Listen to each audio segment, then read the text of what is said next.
something that FEMA requires. It came down as part of the map modernization process, where FEMA is going through all the counties and updating the maps that were done back in the 70s and 80s.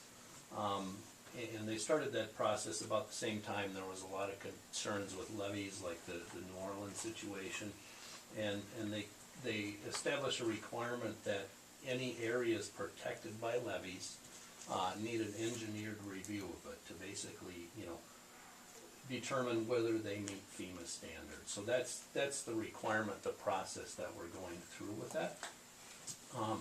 In August of 2009, the city and FEMA assigned a PAL letter, provisionally accredited levy letter, which allowed the city a two-year process, to go through that process and basically show that it meets FEMA standard.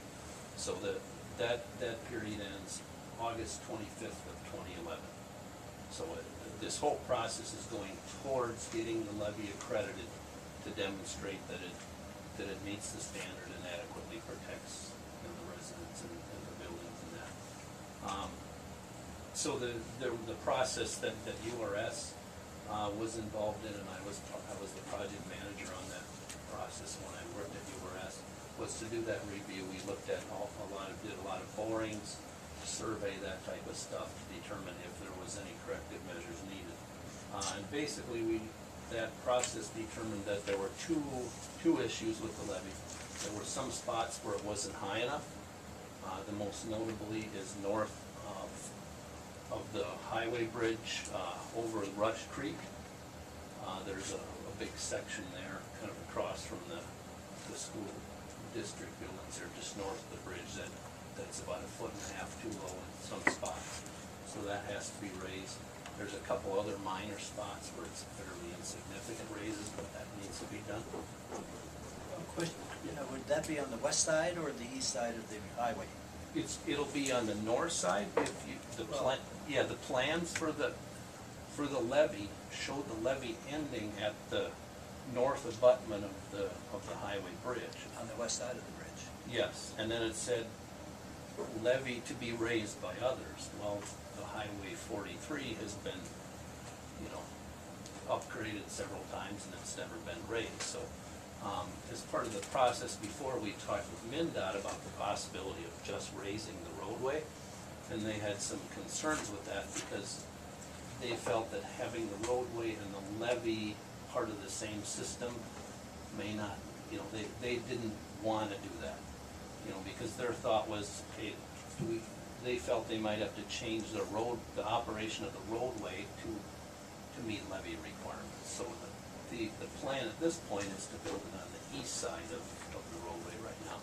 So it would go from the north abutment and run along the east side, kind of on the school side until it got to high enough ground at about the first intersection upstream. So that's the intent at this point, is how to raise it. What would be the height there? Have they determined the heights that it should be?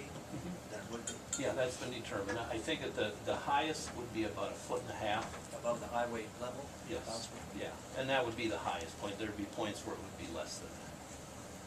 So that's the requirement there. The other corrective measure that was needed related to the under seepage. The levees themselves are good. The problem is the foundation of them is a very coarse sand and it's very deep.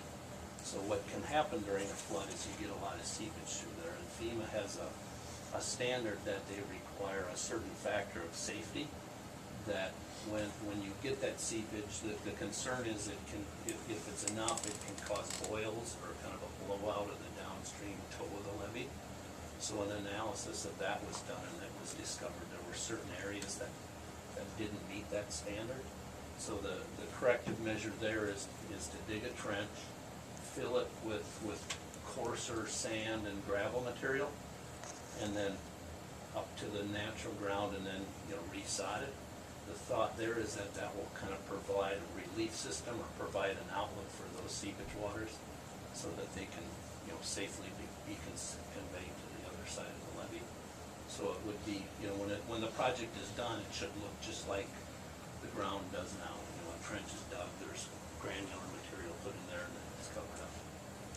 So So those are generally the two corrective measures.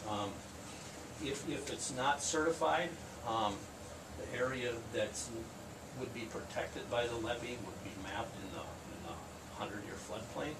So on the map over there, basically those yellow areas are all the areas that are protected by the levee.